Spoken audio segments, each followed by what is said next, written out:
نحمده ونصلي على رسوله الكريم أما بعد فأعوذ بالله من الشيطان الرجيم بسم الله الرحمن الرحيم رب اشرح لي صدري ويسر لي أمري واحلل عقدة من لساني يفقهوا قولي۔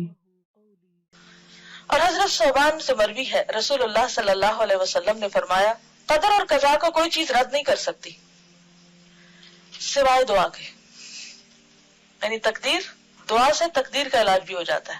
اور کوئی چیز عمر کو نہیں بڑھا سکتی سوائے نیکی کے، نیکی سے عمر بڑھتی ہے دو طرح، ایک تو سال اور مہینے بڑھ سکتے ہیں، اور دوسرے وقت میں برکت، کم عمر میں بھی تھوڑے وقت میں بھی بہت کچھ آپ کر جاتے ہیں جو دوسرے لمبی لمبی زندگی پا کے بھی نہیں کر پاتے، کیونکہ ایک نیکی دوسری نیکی کا دروازہ کھولتی جاتی ہے۔ آدمی گناہوں کی وجہ سے رزق اور روزی سے محروم ہو جاتا ہے، اور رزق اور روزی میں اضافے کا نسخہ کیا ہے؟ کون سی دعا ہے خاص طور پر؟ استغفار۔ سورۃ نوح میں آتا ہے نا فَقُلْتُ اسْتَغْفِرُوا رَبَّكُمْ إِنَّهُ كَانَ غَفَّارًا يُرْسِلِ السَّمَاءَ عَلَيْكُمْ مِدْرَارًا۔ تو بارشیں برسے تو کیا ہوتا ہے پھر؟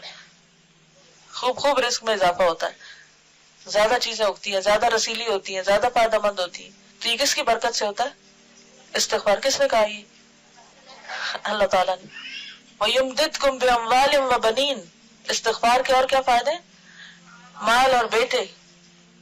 وَيَجْعَلْ لَكُمْ أَنْهَارًا، نہریں اور دریا بہنے لگتے ہیں۔ آسمان کی بارش آتی ہے اور اس کے بعد زمین پر پانی کی فراوانی ہو جاتی، اور اگر بارش نہ بھی آئے تو زمین پر بھی پانی ہوتا ہے، یعنی رزق میں کمی نہیں آتی پھر۔ تو يَجْعَلْ لَكُمْ أَنْهَارًا، تمہارے لیے نہریں بن جائیں گی۔ لیکن ضروری ہے کہ کیا کرتے رہیں ہم؟ استغفار، استغفار نہیں، استغفار۔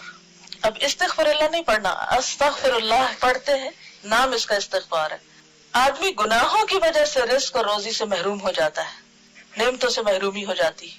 گناہ روزی کو تباہ کر دیتا ہے، گناہ روزی کو تباہ کر دیتا ہے۔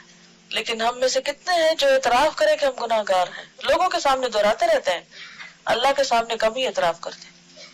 تو سچے دل سے استغفار کیجئے۔ جزاکم اللہ خیرا۔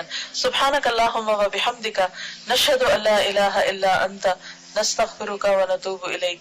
السلام علیکم و رحمۃ اللہ وبرکاتہ۔